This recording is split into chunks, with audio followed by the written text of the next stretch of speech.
For this project, we're going to be doing kind of a window out, and we're going to be talking about emphasis and composition, ways to make interesting composition, as well as some cool ways to do some watercolor techniques. So in order to prep for that, what we need to do is come up with a list of a couple of themes that you think you might be interested in doing for this project. So my themes I came up with are arts and crafts, animals, and nature, because those are all kind of things that interest me. I wouldn't do like sports, because that's not something that interests me. If sports interest you, but you have no interest in arts and crafts, you would obviously do more sports than arts and crafts, just for example. After I make my list of like big ideas, big themes, I'm going to break that down into 3 or 4 things that represent that object for me. So for arts and crafts, I did paint palettes, brushes, yarn and clay needle, or yarn and knitting needles, and clay. So those are all things that represent that theme to me. Now it might be different for other people. Other people might have a list of completely different things, and that's okay. For this example, I'm going to use the arts and crafts example, so we can kind of ignore the rest of them, and I'm going to stick with things in this category. So I'm going to put this to the side. I'm going to get my piece of scrap paper. It's 9 inches by 12 inches. I'm going to take my ruler and line it up at the top, and then I'm going to put a little hash mark at 2 inches and at 10 inches. I'm going to do the same thing on the other side of the paper. I'm going to do 2 inches and 10 inches. I'm going to turn my ruler to the side, and I'm just going to connect the dots lightly.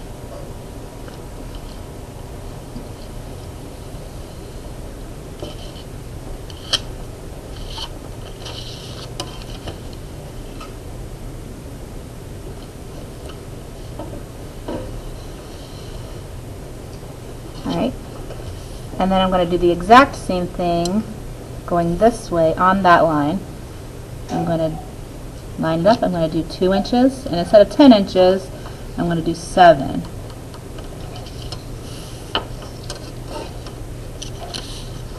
It's going to be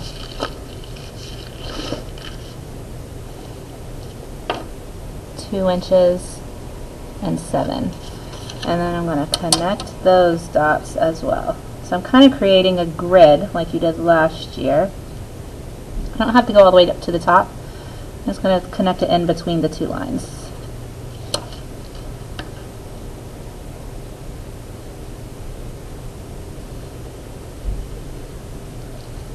Okay, so we don't really need these lines. Those can be erased. We're going to worry mostly about what's going on in the center here. So some interesting things about composition, that our eyes are kind of trained to think certain things are more beautiful than other things. So our eyes are trained to think that compositions that are set up with the rule of thirds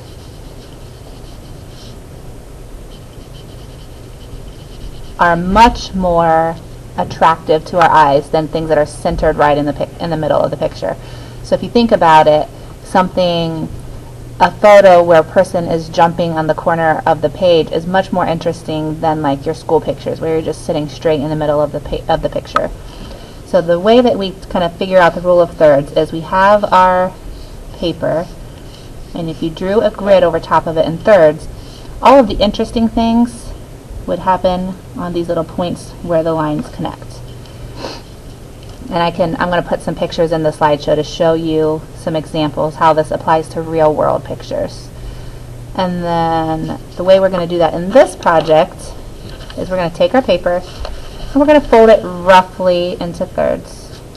I'm going to fold it here, and we're going to fold it here. So I wasn't exact, but that's okay. And we're going to open it back up, and then we're going to fold it in thirds this way. So that's creating a grid, but we're not drawing it. So it's kind of the fast and easy way to make a grid.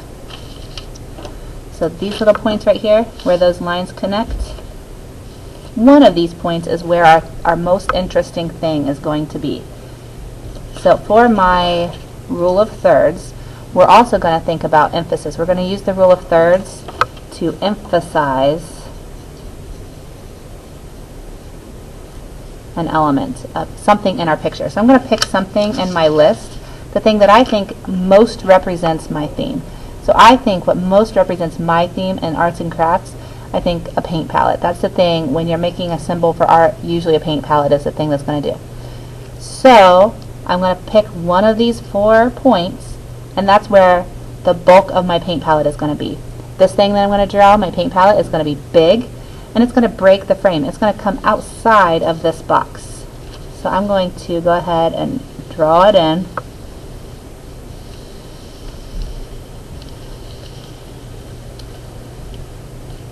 Okay, paint palettes have these little holes. This doesn't have to be a perfect drawing, it's just a sketch. I've got some paint blobs. And what is a paint palette without a paint brush? So I'm going to go ahead and I'm going to draw a paintbrush here.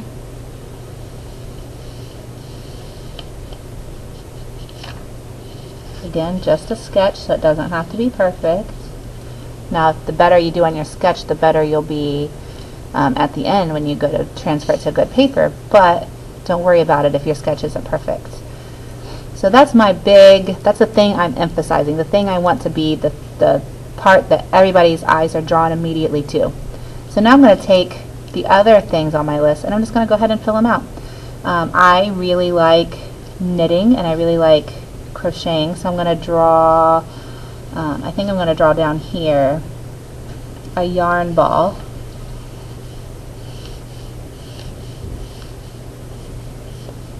I'm going to have some yarn kind of coming off.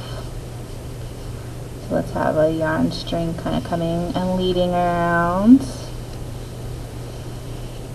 And I'm going to put some knitting needles in there.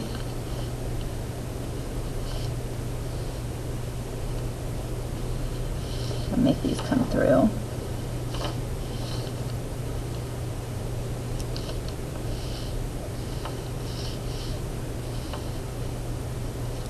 And then I teach clay. I love clay.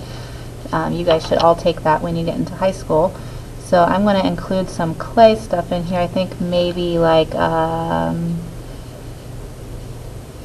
potter's wheel with a vase on it.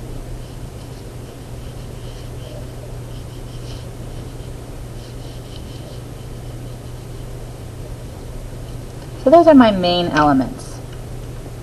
So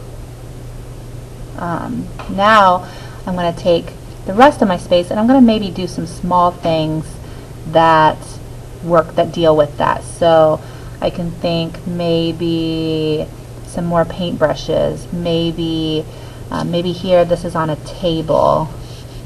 So we're going to give it an environment. And, you know, people are working. I'm not breaking the frame with this one. I'm keeping this one inside of the frame. Maybe an easel.